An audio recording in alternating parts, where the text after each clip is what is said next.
దీనికి ప్రమాణంగా గణపతి సహస్రనామాల్లోనే జిహ్వా సింహాసన ప్రభువు అని చెప్పబడింది. జిహ్వా సింహాసనం అంటాయండి, అంటే నాలుక అనే సింహాసనం మీద కూర్చున్నటువంటి ప్రభువు అని చెప్పారు. అక్షర శక్తి నాలుక అనే సింహాసనం మీద తిరుగుతోందనమాట. సింహాసనం తిరుగుతోందంటే ఇక్కడ సింహాసనాన్ని రథం అనుకుందాం. రథం మీద ప్రభువు తిరిగినట్టుగా ఈ నాలుక మీద అక్షరాలు తిరుగుతున్నాయి. ఈ నాలుక ఎలా తిరుగుతోంది చూడండి. నోరు అనే కలుగులో నాలిక తిరుగుతుంది. అది ఒక తిన్నగా తిరుగుతుందా, చాలా చంచలంగా తిరుగుతుంది, మహావేగంగా తిరుగుతుంది. అది మహావేగంగా తిరిగితేనే పలుకులు బయటకు వస్తాయి. అలా తిరగలిగే నాలిక అచ్చం ఒక కన్నంలో తిరుగాడే ఎలుకలాగే తిరుగుతూ ఉంటుంది. కనుక మన నోరు అనే కలుగులో ఎలుకలా తిరుగుతున్న నాలుకే మూషకము. అంటే మూషక వాహనుడు గణపతి అంటే ఈ నాలుక మీద విహరించే అక్షరశక్తి స్వరూపుడు గణపతి అని అర్థం అన్నమాట.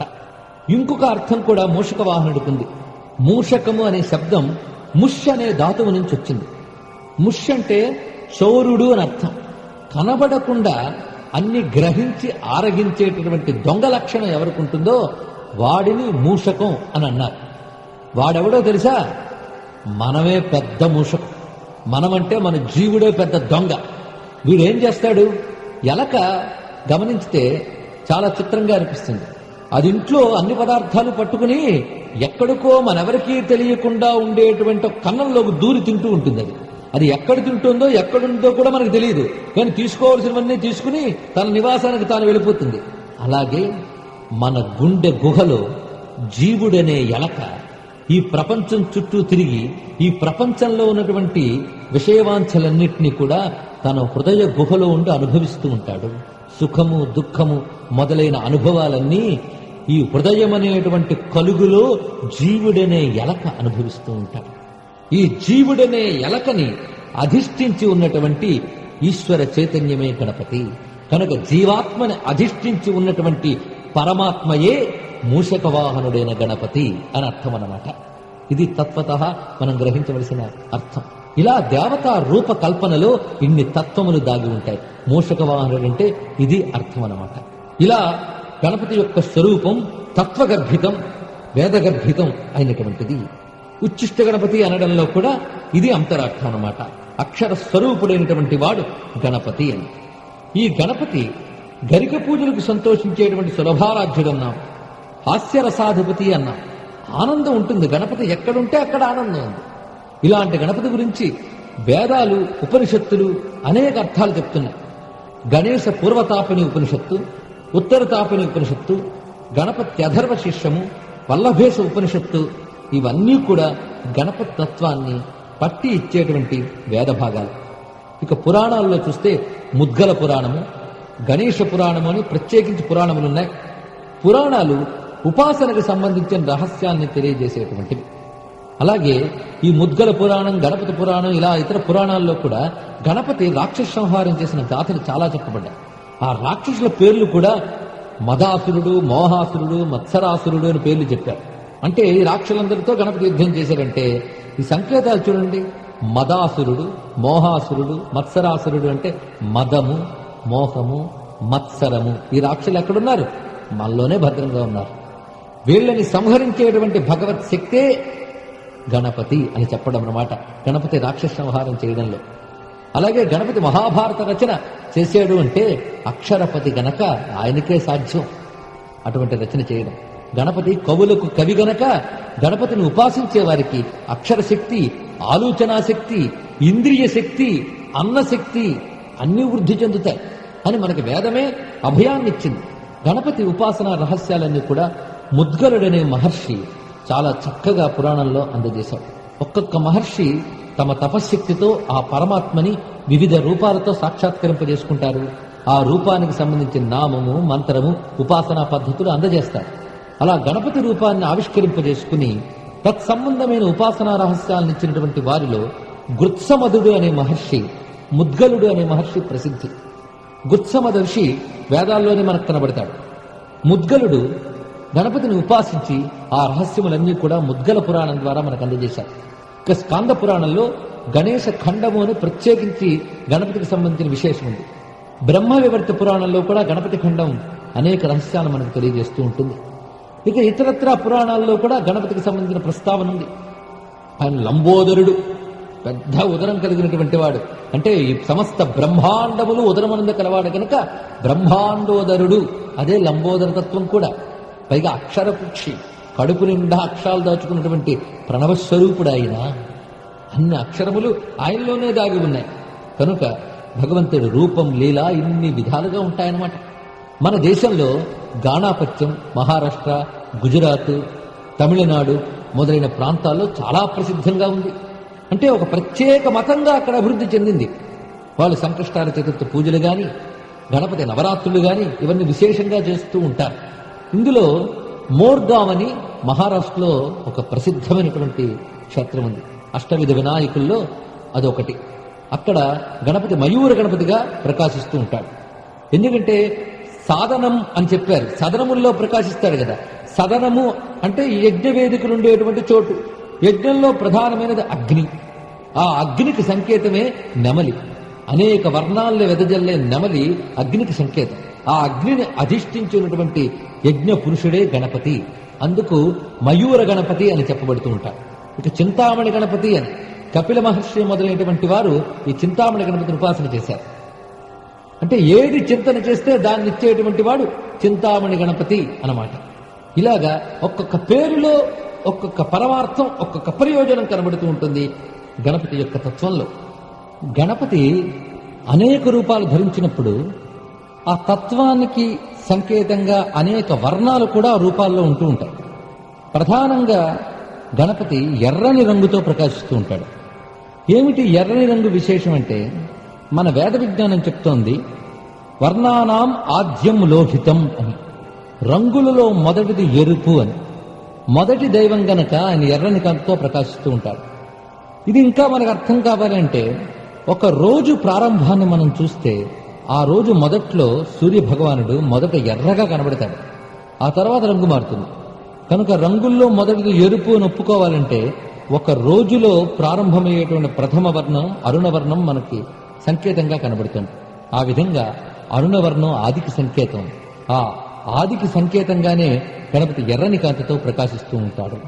ఇంకొక విశేషం ఏమిటి అంటే, ఆ స్వామి ధరించిన ఆయుధాల్లో ఉండ్రాళ్ళు ఇవన్నీ కూడా మనం పెడుతూ ఉంటాం. ఉండ్రము, లడ్డుకము, మోదకము అని కూడా అంటాం కదా. ఇవన్నీ కూడా పూర్ణత్వానికి సంకేతం.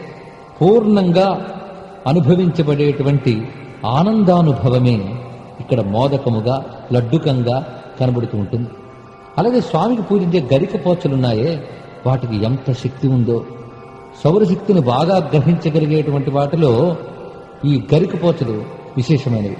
కొన్ని దుష్టశక్తుల్ని తొలగించగలిగే శక్తి ఆ గరిక పోచలు ఉంది. సంస్కృతంలో దూర్వా అని అంటాం మనం. ఆ దూర్వానికి సంబంధించినటువంటి మంత్రాలు వేదాల్లో ఉన్నాయి మనకి. అంటే ఒక గరిక పోచలో కూడా ఎంతటి దైవశక్తి ఉందో గ్రహించగలిగిన మహర్షులు మన వేద విజ్ఞానంలో ఉన్నారన్నమాట. వాడు గ్రహించి చెప్పారు కనుకనే మనం పనికిరాదనుకునేటువంటి గరిక పోచ కూడా తన నెత్తి మీద పెట్టుకుంటాడు ఆ స్వామి. అంత కరుణామయుడు, అంత దయామయుడు. పనికిరాని వస్తువులో పనికొచ్చే లక్షణం ఏమిటో తెలుసుకునేటువంటి దివ్యత్వం కలిగినటువంటి వాడే దేవుడు. ఆ దేవుడు గణపతి. గరికపోచలో కూడా ఎంత శక్తి ఉందో చూశారా? అంత సులభ ప్రసన్నుడైనటువంటి ఆ స్వామి రూపులో, పూజలో, ఆయుధాలలో, అన్నింటిలో ఎన్ని తత్వాలో, ఎన్ని రహస్యాలో అవన్నీ ఆయనకే తెలియాలి. లలితా సహస్రనామాలలో మనం గణపతి ఆవిర్భావానికి సంబంధించిన 2 నామాలు వస్తాయి. కామేశ్వర ముఖాలోక కల్పిత శ్రీ గణేశ్వర, మహాగణేశ నిర్భిన్న విఘ్నయంత్ర ప్రహర్షిత అనేటువంటి నామాలు. ఇందులో లలితాదేవి భండాసురుడితో యుద్ధం చేస్తూ ఉంటుంది. ఆ భండాసురుడి సేనాధ్యక్షులు, ఇతరులైనటువంటి మంత్రబలం వీళ్ళందరూ ఉంటారు. అందులో విషంగుడు, విశుక్రుడు మొదలైన వారు ఉన్నారు. ఈ రాక్షస బలగం ఒక విఘ్న యంత్రాన్ని తయారు చేసి అమ్మవారి శక్తి సేనల మీదకి ప్రయోగించింది. విఘ్న యంత్రాలు ఎప్పుడైతే అడ్డుకున్నాయో శక్తి సేనలన్నీ నిర్వీర్యమైపోయాయి, మరి పనిచేయలేదు. దీంతో రాక్షస శక్తులు విజృంభిస్తున్నారు. ఈ విఘ్న యంత్రాన్ని ఛేదించడం ఎలాగా అని ఆలోచించి అమ్మవారు స్వామిని ఒక్కసారి చూశారట. కామేశ్వర స్వామిని అంటే శివుణ్ణి చూసింది. లలితా కామేశ్వరీదేవి కామేశ్వరుడైన శివుణ్ణి చూడగానే వారి ఇరువురి యొక్క చూపుల కలయికలోంచి ఆవిర్భవించాడు గణపతి. ఎప్పుడైనా సరే అవ్యక్తం వ్యక్తం యొక్క సంయోగంలోంచే గణపతి శక్తి ఆవిర్భవిస్తుంది. ప్రకృతి పురుషాత్మక శక్తే గణపతి గనక. అదేవిధంగా ఈ శివపార్వతులు ఇప్పుడు లలితా కామేశ్వర స్వరూపాలుగా ప్రకాశిస్తున్నప్పుడు వారి యొక్క ఆలోకనములు చూపుల వల్ల గణపతి ఆవిర్భవించాడు అని కామేశ్వర ముఖాలోక కల్పిత శ్రీ గణేశ్వర అనే నామం ఈ విషయాన్ని చెప్తుంది. అలా ఆవిర్భవించిన గణపతి ఏం చేశాడంటే ఈ భయంకరమైన విఘ్నయంత్రాన్ని తుత్తునీరు చేసేట, ముక్కలు ముక్కలు చేశాడు ఆ విఘ్నయంత్రాన్ని. ఆ విఘ్నయంత్రంలో ఎలాంటి శక్తులు ఉంచాడంటే భండాసురుడు నిద్ర, తంద్ర, భయం ఇత్యాది శక్తుల నుంచేట దాంట్లో. అంటే అర్థం, మనం ఒక సత్కార్యం సాధించాలన్నా, యోగంలో గాని లోకంలో గాని సిద్ధి పొందాలన్నా వాటిని ఆటంకపరిచే విఘ్నశక్తులు మనలోనే ఉన్నాయి. కామక్రోధాదులు, భయము, అజ్ఞానము, వీటి వల్ల పనులు కుంటుపడుతూ ఉంటాయి. సరిగ్గా ఆలోచించలేం, సరిగ్గా కృషి చేయలేం, సరైన ఫలాన్ని పొందలేం. కనుక విఘ్నం అనేది ఆలోచన స్థాయి నుండి ఆచరణ స్థాయి వరకు అనేక రూపాల్లో మనల్ని ఆక్రమించుకుంటూ ఉంటుంది. అదే విఘ్న యంత్రం అంటే. ఈ విఘ్నాలు ఛేదించితే గాని ఎందులోనూ సిద్ధి ఉండదు. అది భౌతిక సిద్ధి కానివ్వండి, ఆధ్యాత్మిక సిద్ధి కానివ్వండి, ఏ సిద్ధి లభించాలన్న విఘ్నం అనేది ఉండకూడదు, ఏ స్థాయిలోనూ ఉండకూడదు. కనుక మన ఆలోచనల్లో కూడా విఘ్నశక్తులు ప్రవేశించకూడదు. విఘ్నం అంటే అజ్ఞానం వల్ల వచ్చే శక్తి, దాన్ని నిగ్రహించగలిగేటువంటి వాడు పరమాత్మ ఒక్కడే. ఆ విధంగా ఈ విఘ్న యంత్రం ఏదైతే ఉందో దాన్నంతటినీ కూడా ముక్కలు చేసి ఛేదించాడు గణపతి. దానితో మళ్ళీ శక్తిసేనలు మహోత్సాహంతో పనిచేసి ఆ రాక్షస సైన్యాన్ని సంహరించాయి అని చెప్పారు. ఇదంతా కూడా సంకేతం. మన నిత్య జీవితంలో కూడా పరమార్థ సిద్ధి కోసం మన సాధన చేస్తూ ఉన్నప్పుడు అనేకములైన అవాంతరాలు ఎదురవుతూ ఉంటాయి. అజ్ఞానం అనేక రకాల విఘ్నయంత్రాలని ప్రయోగిస్తూ ఉంటుంది. దాన్ని ఛేదించుకోవాలి అంటే ఆ గణపతి యొక్క ఆరాధనే మనకు శరణ్యం. గణపతిని ఆరాధించినటువంటి వారికి అన్ని అడ్లు తొలగి విజయం లభిస్తుంది. అందుకే వాగ్గేయకారులు కూడా గణపతిని తమ కృతుల్లో అనేక విధములు కీర్తించారు. ఇక కవులైనటువంటి వారు గణపతిని నమస్కరించకుండా కావ్యాలు రాయలేదు. ఆదరమొప్ప మృక్కిడుదు అద్రిసుతా హృదయానురాగ సంపాదికి అని పోతన గారు మహాభాగవతాన్ని మనకు అందజేశారు. ఇక ముద్దుస్వామి దీక్షితుడు గణపతి ఉపాసన మీద అనేక రకములైన కీర్తనలు రచించారు. మహాగణపతిం మనసా స్మరామి వశిష్ఠ వామదేవాది పూజిత మహాగణపతిం అని ఒక కీర్తన రచించారు. వాతాపి గణపతిం భజేహం వారణాస్యం వరప్రదం అనేటువంటి కీర్తన. వాతాపి గణపతి అంటే చాలా విశిష్టమైనటువంటి సంబోధన. వాతాపి అని తమిళనాడులో ఒక క్షేత్రం ఉంది. అక్కడ ఉండే గణపతిని వాతాపి గణపతి అని అంటారు. అక్కడ అగస్త్య మహర్షి చేత ఆరాధింపబడ్డాడు ఆ గణపతి. అందుకే పురా కుంభ సంభవమునివర ప్రపూజితం త్రిభువన మధ్యగతం మురారి ప్రముఖాద్యుపాసితం మూలాధార క్షేత్రస్థితం పరాది చత్వారి వాగాత్మకం ప్రణవస్వరూప వక్రతుండం అని చెప్పారు. ఈ కీర్తనలో గొప్ప మంత్రశాస్త్ర రహస్యాన్ని ఇమిడ్చారు దీక్షితుల వారు. కుంభ సంభవుడు అగస్త్యుడు ఆరాధించేట ఆయన. మురారి ప్రముఖాద్యుపాసితం, నారాయణుడు మొదలైనటువంటి వారు కూడా గణపతిని ఉపాసన చేస్తారు. ఆయన మూలాధార క్షేత్రమునందు ఉంటాడు. ఆ ఉన్నవాడు పరాది చత్వారి వాగాత్మకం, పరా పశ్యంతి మధ్యమ వైఖరి అనే వాక్కుల రూపంలో ప్రకాశిస్తూ ఉంటాడట. వీటికి మూలం ప్రణవం కనుక ప్రణవం ఆయన యొక్క అసలైన ఆకారం.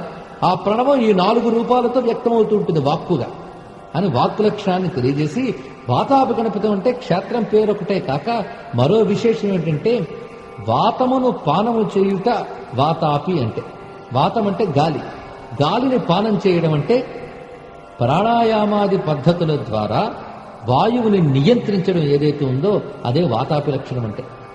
మూలాధార క్షేత్రస్థితుడు కదా గణపతి. యోగం అక్కడి నుంచి ప్రారంభమవుతుంది కదా. మరి యోగంలో ప్రధానమైనటువంటిది ఏది? వాయువుని నియంత్రించుట అని.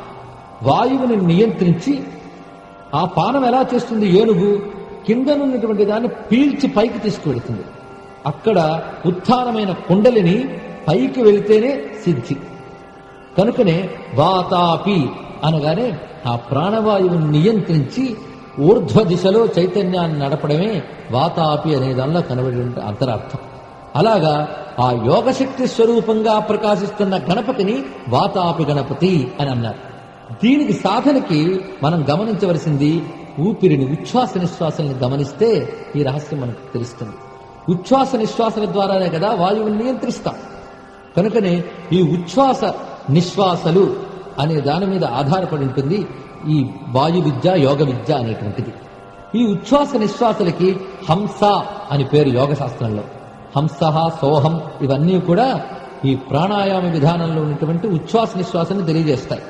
ఈ హంస యొక్క ధ్వనిని మనం పరిశీలిస్తే, అంటే ధ్వని అంటే గమనము, నాదము అని అర్థం అన్నమాట.